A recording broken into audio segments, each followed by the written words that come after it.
एजुकेल era में आप सभी का स्वागत है।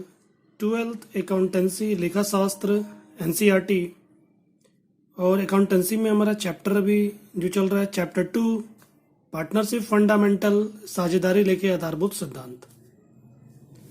इस चैप्टर पर ये जो वीडियो है वो क्वेश्चन पार्ट नंबर 14 है। पिछला वीडियो जो पार्ट नंबर 13 था उसमें मैंने आपको क्वेश्चन नंबर 14 जो पूंजी पर ब्याज की गणना के विषय में था उसको मैंने आपको समझाया। आज ये 14 नंबर का जो वीडियो है उसमें हम क्वेश्चन नंबर 15 को देखेंगे। ये भी टॉपिक जो है ये भी सवाल जो है वो इसी टॉपिक पर है। इंटरेस्ट ऑन कैपिटल पूंजी पर ब्याज परिकलन इसी टॉपिक पे ये भी क्वेश्चन है। क्वेश्चन नंबर 15 एनसीईआरटी की बुक में क्वेश्चन नंबर 15 और सीजी की बुक में देखें तो क्वेश्चन नंबर 14। तो आपकी सिलेबस की book NCERT book part number 1 non profit organisation and partnership accounts अलाभकारी संस्थाएं एवं साझेदारी खाते। तो आइए हम सवाल प्रारंभ करते हैं। क्वेश्चन नंबर 15, ठीक है। तो ये सवाल देखिएगा। पिछला जो 13 नंबर का वीडियो था उसमें हमने क्वेश्चन नंबर 14 को देखा था। आज हम इस जो ये पार्ट नंबर 14 है 14 नंबर का वीडियो, इसमें हम क्वेश्चन नंबर 15 को देखेंगे एनसीईआरटी की बुक से। तो देखिएगा सवाल, सूरजमुखी और गुलाब ने 1 अप्रैल 2014 को क्रमशः दो साझेदार सूरजमुखी और गुलाब ने 1 अप्रैल 2014 को क्रमशः 2.5 लाख रुपए तथा 1.5 लाख रुपए के साथ व्यवसाय शुरू किया। बता रहा है दो साझेदार सूरजमुखी गुलाब क्या कर रहे हैं, व्यवसाय चला रहे हैं, व्यवसाय प्रारंभ कर रहे हैं, के साथ व्यवसाय शुरू किया। और 1 अप्रैल 2014 को इन्होंने क्या किया, पूंजी लगाया। कितना, सूरजमुखी ने 2.5 लाख रुपए और गुलाब ने 1.5 लाख रुपए। याद रखेंगे आप, 1 अप्रैल 2014 व्यवसाय प्रारंभ कर रहे हैं, पूंजी कितना लगा रहे हैं, सूरजमुखी 2.5 लाख और गुलाब 1.5 लाख रुपए। फिर आगे सवाल बोलता है 1 अक्टूबर 2015, ठीक है। यहाँ पास 2015 लिखा हुआ है क्योंकि हम देखेंगे कि यहाँ पास 1 अप्रैल 2014 लिखा है, तो यहाँ पास थोड़ा सा मिसप्रिंट हो सकता है, यहाँ पास 2014 होगा। आप इसको सुधार लेंगे, ठीक है। 1 अप्रैल 2014 को उन्होंने तय किया कि दोनों की पूंजी, ठीक है। अब इन्होंने व्यापार प्रारंभ किया 1 अप्रैल 2014 को और आगे बता रहा है 1 अक्टूबर 2014, मतलब कि व्यापार 6 महीने चल गया। 1 अप्रैल 2014 से लेकर कहां तक, 30 सितंबर 2014 तक व्यापार चल गया। अब इन्होंने क्या किया, 1 अक्टूबर 2014 को तय किया कि दोनों की पूंजी, ये तय कर रहे हैं, समझौता कर रहे हैं कि दोनों की पूंजी 2 लाख रुपए प्रत्येक होनी चाहिए। मतलब इन्होंने समझौता कर लिया कि अब हमारी पूंजी क्या होगी, इस दिनांक पर 2 लाख रुपए प्रत्येक हो जाएगी। मतलब दोनों अब 2-2 लाख की पूंजी रखेंगे।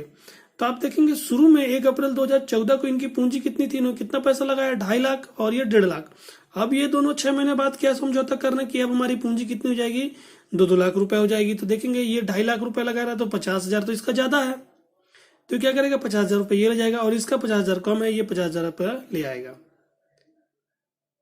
ठीक है। सवाल ये कहना चाह रहा है कि 1 अक्टूबर 2014 को उन्होंने तय किया कि दोनों की पूंजी 2 लाख रुपए प्रत्येक होनी चाहिए। आगे बताता है कि पूंजी सन्निवेश और रोकड़ आहरण के द्वारा उचित समायोजन किए गए। मतलब कि पूंजी सन्निवेश और रोकड़ आहरण, मतलब पैसा लाना और पैसा ले जाना, रोकड़ आहरण के द्वारा उचित समायोजन किया गया। वही है कि इसका 2.5 लाख था शुरू में, अब 2 लाख करना है 1 अक्टूबर को, तो ये 50,000 रुपए ले जाएगा। ये इसका 1.5 लाख रुपए शुरू में था, अब 2 लाख रुपए करना है तो 50,000 रुपए ये ले आएगा, ठीक है। फिर लिखा है पूंजी पर 10%, पूंजी पर 10% की दर से ब्याज अनुमत है। मतलब पूंजी पर ब्याज कितना देना है, 10% की दर से। पूंजी पर 10% की दर से ब्याज अनुमत है। 31 मार्च 2015 को, देखिए साल प्रारंभ हो रहा है 1 अप्रैल 2014 को, बंद कब होगा, 31 मार्च 2015, साल भर 1 अप्रैल से लेकर 31 मार्च, ये साल हो जाता है। 31 मार्च 2015 को पूंजी पर ब्याज परिकलित कीजिए, मतलब कि पूंजी पर ब्याज हमको गणना करने को कह रहा। तो हमने सवाल देखा कि इनकी पूंजी कितनी है, साल के शुरू में 2.5 लाख और 1.5 लाख, फिर बीच में क्या हुआ, 1 अक्टूबर 2014 को इन्होंने समझौता किया कि अब हमारी पूंजी 2-2 लाख हो जाएगी। ठीक है, 2-2 लाख रुपए हो गई। ठीक है, जितना भी कमी बेसी पड़ रहा है वो क्या करेंगे, समायोजित करेंगे, लाएंगे, उचित समायोजन करेंगे उसका। और पूंजी पर ब्याज जो है वो 10% से अनुमत है देना है। 31 मार्च 2015 को पूंजी पर ब्याज की गणना कीजिए। तो आइए हम अभी सवाल को देखते हैं। हमने सवाल को देखा, अब हमको निकालना है पूंजी पर ब्याज। तो पूंजी पर ब्याज निकालने के लिए हमको किसकी आवश्यकता होती है, पूंजी की आवश्यकता होती है। कैसी पूंजी, प्रारंभिक पूंजी की आवश्यकता होती है। वर्ष के प्रारंभ में जो पूंजी होती है उसकी आवश्यकता होगी। इस सवाल में आप देखेंगे कि वर्ष के प्रारंभ में यहाँ पर बताया 1 अप्रैल से चालू हो रहा है वर्ष और 31 मार्च को समाप्त हो जा रहा है। तो इस वर्ष में प्रारंभिक पूंजी क्या है, 2.5 लाख और 1.5 लाख। मगर क्या हो रहा है कि ये 2.5 लाख और 1.5 लाख पूंजी जो है वो पूरे साल भर नहीं चल रही है। ये क्या हो रहा है कि 6 महीने बाद बदल जा रही है। अब इन्होंने समझौता कर लिया 6 महीने बाद कि इनकी पूंजी क्या हो जाएगी, 2-2 लाख हो जाएगी। तो यहां पर से क्या हो जाए, पूंजी में बदलाव हो जा रहा है। तो ये 2.5 लाख और 1.5 लाख क्योंकि 6 महीना ही व्यापार में रह रही है, तो इस पर 6 महीने का पूंजी पर ब्याज दिया जाएगा। और फिर उसके बाद 1 अक्टूबर 2014 से क्या हो रहा है, पूंजी में बदलाव हो जा रहा है, 2 लाख का हो जा रहा है प्रत्येक का। तो 1 अक्टूबर 2014 से क्या किया जाएगा, 6 महीने के लिए 2 लाख की पूंजी पर ब्याज दिया जाएगा। तो हमको इसको कैलकुलेशन करना होगा। ठीक है, तो आइए हम इसका अब सवाल को इसको हल करते हैं, इसके कैलकुलेशन को देखते हैं। ठीक है, तो ये एनसीईआरटी की बुक क्वेश्चन नंबर 15 और सीजी की बुक देखें तो क्वेश्चन नंबर 14, इसका ये हल है। हमको निकालना है पूंजी पर ब्याज।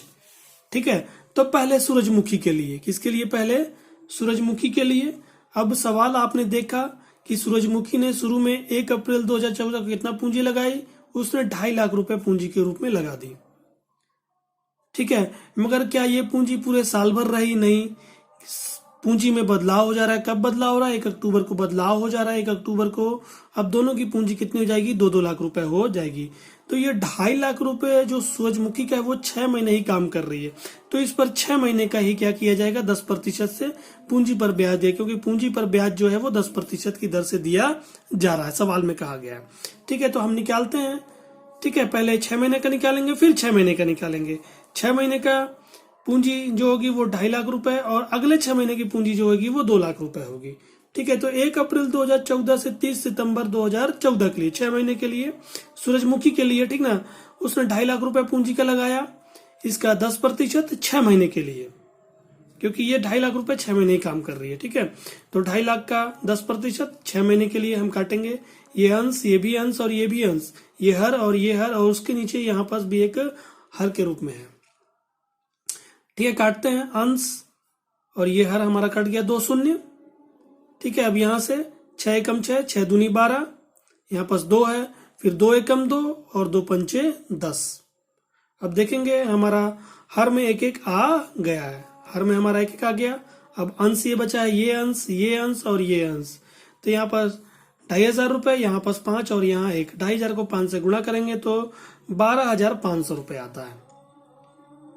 ठीक है, तो ये सूरजमुखी का 6 महीने का जो पूंजी थी उस पर हमने पूंजी पर ब्याज दे दिया। अब उसके बाद 6 महीने की जो उसकी पूंजी है, जो अगले 6 महीने की पूंजी उसकी जो उसने बदलाव कर दिया, ये 6 महीने ही इस वर्ष काम कर पाएगी। ठीक ना, तो 1 अक्टूबर 2014 से 31 मार्च 2015 तक साल हमारा यही समाप्त हो रहा है। 1 अक्टूबर 2014 से 31 मार्च 2015 तक ये 2 लाख रुपए पूंजी इनकी है। इसमें 10% दर से 6 महीने के लिए जब हम निकालेंगे तो 6 एकम 6, 6 दूनी 12, ठीक ना, फिर 2 एकम 2, 2 पंचे 10 और ये अंश और ये हर कट गया। अब देखेंगे आप, हर में एक एक आ गया है। यहाँ पास 2,000 रुपए, ये 2,000 रुपए, यहाँ तक 2,000 को 5 से गुणा करेंगे तो 10,000 रुपए। तो ये हमने सूरजमुखी का कैलकुलेट कर लिया है। ठीक है, पूंजी का इनका बदलाव हो गया था, प्रारंभिक पूंजी पूरे साल भर नहीं रही, बदलाव हो गया बीच में 6 महीने बाद। तो हमने प्रारंभिक पूंजी का जो 6 महीने तक ही काम किया उसको 6 महीने का निकाला, फिर अगला 6 महीने के लिए जो अगली पूंजी उन्होंने लगाई उसका निकाला। तो इसका दोनों मिलाकर हो जाता है 22,500 रुपए पूंजी पर ब्याज। ये हमारा सूरजमुखी का हो गया। फिर उसके बाद अब हम निकालते हैं गुलाब के लिए। ठीक है, तो ये गुलाब, अब आप देखेंगे गुलाब, इसने भी 1 अप्रैल 2014 को कितनी पूंजी लगाई, 1.5 लाख रुपए लगाई। तो ये 1.5 लाख रुपए कहाँ तक, केवल 30 सितंबर तक। फिर उसके बाद 1 अक्टूबर से इसने भी बदलाव कर दिया। 1.5 लाख इसकी पूंजी थी शुरू में, उसने क्या किया, बदलाव करके उसको 2 लाख कर दिया, मतलब 50,000 रुपए और अतिरिक्त में दे दिया। तो 1.5 लाख में जब 50 जुड़ा तो उसका 2 लाख पूंजी हो गया। ठीक है, तो हम निकालते हैं ये 1.5 लाख जो है वो 6 महीने के लिए, और फिर उसके बाद 2 लाख जो है वो 6 महीने के लिए।